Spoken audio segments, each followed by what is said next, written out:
अब हम show all product के कोड को कंप्लीट करते हैं। इसके लिए हमने ऑलरेडी प्रोडक्ट डीएल की फाइल में फंक्शन लिखा हुआ है। तो हम लोगों को इस फाइल को इंपोर्ट करना पड़ेगा सबसे पहले अपने कोड में।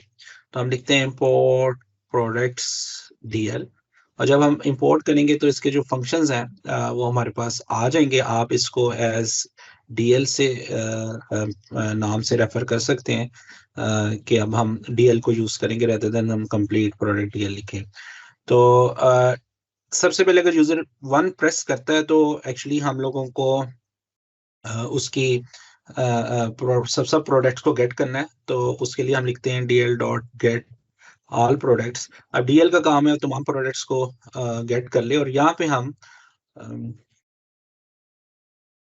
एक वैल्यू इसकी सेव कर लेते हैं डाटा फ्रेम में। ये वाला ऑब्जेक्ट अब हमारा लोकल ऑब्जेक्ट है, इसके अंदर तमाम प्रोडक्ट्स आ जाएंगी।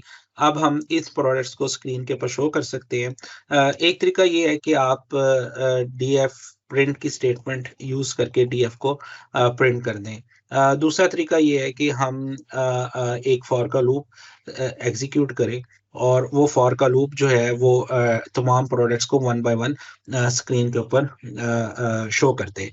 तो उसका एक तरीका ये है कि हम for I D x in D F dot index जो है वो उसके तमाम इंडेक्स के ऊपर हम एग्जीक्यूट करके लूप एग्जीक्यूट कर सकते हैं। दूसरा एक और इसका तरीकाकार ये हो सकता है कि हम इसको अ, अ, अ, तमाम प्रोडक्ट्स को हम इंडेक्स हमें पता है लेंथ तक का है, तो उस लेंथ के ऊपर हम इंडेक्स एग्जीक्यूट करें, और फिर हम वन बाय वन एक एक प्रोडक्ट को इंडेक्स नंबर के साथ पिक करें, हम रेंज के साथ फॉर का लूप चला लें। तो दोनों तरीकों से आप कर सकते हैं। लेकिन अभी हम इस तरीके से देखते हैं। फॉर आप कोई भी प्रोडक्ट आपने पिक करनी है उसके इंडेक्स के नंबर से, तो फिर आप एलओसी का जो है वो यूज करते हैं, और यहाँ पे हम इसको आईडीएक्स पास करेंगे तो ये कोरिस्पॉन्डिंग प्रोडक्ट हमारे पास एक प्रोडक्ट आ जाएगी। इस प्रोडक्ट को हम स्क्रीन के ऊपर जो है वो शो कर देते हैं। शो करने के लिए हम लोग एक प्रिंट की स्टेटमेंट यूज करते हैं। उसमें सबसे पहले हम जो है वो शो कर देते हैं उसकी प्रोडक्ट आईडी। प्रोडक्ट आईडी मैं कहता हूँ मैं 0 पे पुट कर लूँगा। ये वही तरीकाकार है कि हम इसका जो एक फॉर्मेट के अंदर इसको दिखाना चाह रहे हैं, तो यहाँ पे हम वो फॉर्मेट्स यूज़ करें। हम प्रोडक्ट के अंदर जो प्रोडक्ट आईडी है, उसको अगर मैंने गेट करना है तो मैं इस तरह उसको लिख सकता हूँ कि ये पीआईडी वाली इंफॉर्मेशन दिखा दे। तो अब 0 इंडेक्स के ऊपर प्रोडक्ट आईडी शो हो जाएगी। इसके बाद मैं चाहता हूँ थोड़ी स्पेस के बाद फिर उसके बाद नेक्स्ट जो है वो प्रोडक्ट का नाम शो करे। तो उसके बाद भी हम प्रोडक्ट का नाम शो करते हैं। उसके लिए हम पी नेम जैसे देख लेते हैं प्रोडक्ट की फाइल में हमारे पास उसका जो है हेडर है वो नेम है, तो यहाँ पे भी हमें नेम ही यूज करना पड़ेगा। और इधर जो पीआईडी हेडर है तो पीआईडी यूज करना पड़ेगा, ये कॉलम के नेम है। तो यहाँ पे हम जो है प्रोडक्ट आईडी और प्रोडक्ट नेम करेंगे। तो स्लैश टी का मतलब ये है कि ये पहले 0 इंडेक्स पे जो वेरिएबल है उसका डाटा शो करेगा, दैट इज प्रोडक्ट आईडी। फिर थोड़ी टैब के बाद स्पेस के बाद जो है वो वन इंडेक्स पे जो वेरिएबल है वो शो करेगा, और वो ये वाला प्रोडक्ट नेम, और ये लूप एग्जीक्यूट करेगा फॉर ईच प्रोडक्ट के लिए। तो ये फाइनली हमारा एक ऑप्शन हमें स्क्रीन के ऊपर जब हम वन प्रेस करेंगे तो हमें तमाम प्रोडक्ट स्क्रीन के ऊपर नजर आ जाएंगी। इस प्रोग्राम को हम अभी एग्जीक्यूट करके देखते हैं कि इसका क्या रिजल्ट आता है। जो हम एक्सपेक्ट करें क्या वही आता है, या इसका कोई डिफरेंट रिजल्ट आता है। हम टर्मिनल को ओपन कर लेते हैं, और यहाँ पे ये वाली फाइल को एग्जीक्यूट करते हैं।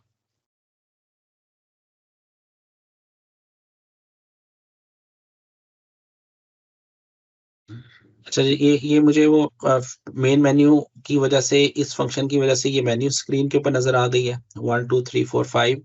और अब मैं जो भी इधर एंटर करूंगा that will goes into the OP. OP एक वेरिएबल है, और यहाँ पे फिर अगर 1 एंटर करूंगा तो फिर वो मुझे उसको तमाम प्रोडक्ट दिखा देनी चाहिए। अच्छा, अब यहाँ पे जो है वो एरर आ रहा है।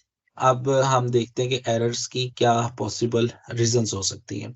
तो ये देखिए कि यहाँ पे अब हम इम्पोर्टेंट है कि डिबग करना हमें आना चाहिए। तो जब देखें एरर डेवलप कैसे हो रहा है, ये इसने DL dot get all product के फंक्शन को कॉल किया। जब इसने गेट ऑल प्रोडक्ट के फंक्शन को कॉल किया तो इसने फर्दर जो कॉल भेजी वो एक्चुअली डीएल फाइल के अंदर जो फंक्शन था इस लाइन नंबर 26 पे गेट ऑल प्रोडक्ट्स का, उसको कॉल की। जब ये इसके अंदर आया तो यहाँ पे इस लाइन के ऊपर pd dot read csv file में डाटा फाइल नेम, यहाँ पे उसको एरर आ रहा है। और अगर आप नीचे एरर देखें तो वो एरर आपको बता रहा है कि ये एरर किस वजह से है। तो वो ये कह रहा है कि मैं फाइल को ओपन नहीं कर पा रहा किसी वजह से। तो यहाँ वो no such file products dot cs exist, तो CSV एग्जिस्ट। तो आप नोट करें कि जब हमने प्रोडक्ट की फाइल का नाम लिखा है तो ये मैंने लिखते वक्त स्पेलिंग में मिस्टेक कर दी है। यहाँ पे जो फाइल का नाम था वो PRO प्रोडक्ट्स था, और यहाँ पे मैंने इसको ओ को डी के बाद लिख दिया। तो ये एरर अब हमें आ रहा है। अब हम इस एरर को दूर करते हैं और इस एरर को हम डाटा फाइल नेम में यहाँ पे चेंज करते हैं। तो अब आप देखें कि ग्लोबल वेरिएबल का हमें कितना एडवांटेज हो रहा है। वो एडवांटेज क्या है कि अगर यही लेट्स से यही गलती मैं करता और मैंने हर जगह पे फाइल का नाम यहाँ पे लिखा होता तो ये मुझे हर फंक्शन के अंदर जाके चेंज करनी पड़नी थी। तो जो चीज़ कॉमनली आप बार-बार यूज़ करते हैं उसको एक ही जगह पे लिखना चाहिए और उसको रीयूज़ करना चाहिए। उसका ये एडवांटेज है, अगर कभी इस तरह की तब्दीली करनी पड़े तो हमें एक ही जगह पे तब्दीली करनी पड़ती है। अच्छा जी, ये तो अपडेट हमने कर दिया। अब हम दोबारा से अपनी एग्ज़ीक्यूट करते हैं, देखते हैं क्या इसके अलावा कोई एरर है।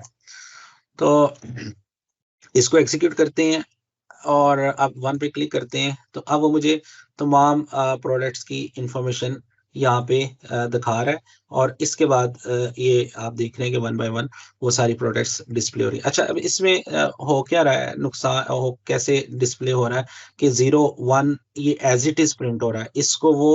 इसको इसकी जगह पे वैल्यूज में पुट नहीं कर रहा, बल्कि वो जो बाद में प्रिंट की स्टेटमेंट है उसकी वजह से वो पुट कर रहा है। तो अब इसको हम कैसे अवॉइड कर सकते हैं, क्योंकि मैं तो ये चाह रहा था कि 0 की जगह पे ये वाला इंडेक्स प्रिंट हो और उसकी जगह पे ये हो। तो उसके लिए हम डॉट फॉर्मेट यूज़ करते हैं पाइथन में। अगर हमने स्ट्रिंग को फॉर्मेटिंग करनी हो स्ट्रिंग की, तो यहाँ पे ये स्ट्रिंग है। और आप ये भी कर सकते हैं, इसको थोड़ा आसानी से समझने के लिए रिकॉर्ड के लिए आप एक या इसको हम कह लेते हैं रो जो हम डिस्प्ले कर रहे हैं, और इस सारे को हम इधर से कट कर लेते हैं यहाँ तक और इधर ही पेस्ट कर देते हैं।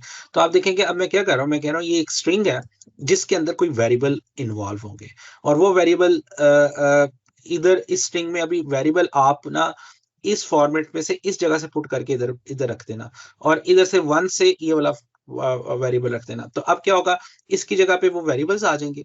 और एक स्ट्रिंग जब मैं प्रिंट करूंगा तो प्रिंट में कर्ली ब्रैकेट 0 की जगह पे आपको वो वेरिएबल का नाम लिखा हुआ आएगा। तो यहाँ पे हम RW कर लेते हैं और अब हम अपने प्रोग्राम को एग्जीक्यूट करते हैं। तो आप देखिएगा कि ये अब हमें वो कर्ली ब्रैकेट्स नहीं आएंगी, बल्कि प्रोडक्ट्स की शक्ल में आएगी। P01 लिखा हुआ आया, उसके बाद टैब आया, टैब के बाद फिर वो अगेन स्पेस के साथ रेफ्रिजरेटर आ गया, और इसी तरह आप सो ऑन बाकी जो है इंफॉर्मेशन को भी पुट कर सकते हैं जो भी आपने यूजर को दिखानी है।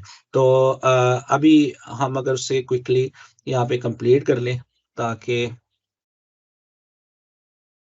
हम डिस्क्रिप्शन नहीं दिखाते क्योंकि इससे कॉलम ज़रा ज़्यादा लेंथी हो जाएगा, तो हम उसके साथ प्रोडक्ट की रेटिंग और सिर्फ प्राइस दिखा देते हैं।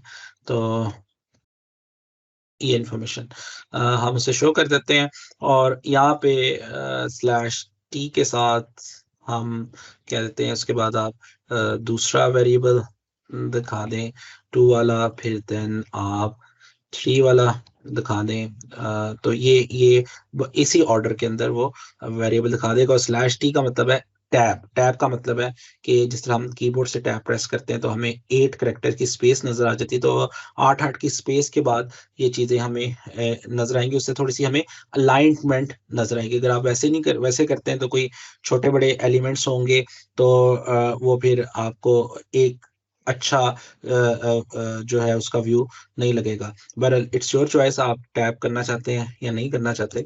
तो अब हम वन प्रेस करते हैं तो आप देखें अब हमें ये ऑप्शन नजर आ रही है। तो ये वो चीज है जो मैं कह रहा था कि वो, क्योंकि आप देखें यहाँ 4.2 और 499.99 ये आगे चले गए हैं। वो इसलिए गए हैं, अब जो हमने टैप तो कर दिया था लेकिन इसकी लेंथ उससे भी ज्यादा हो गई है।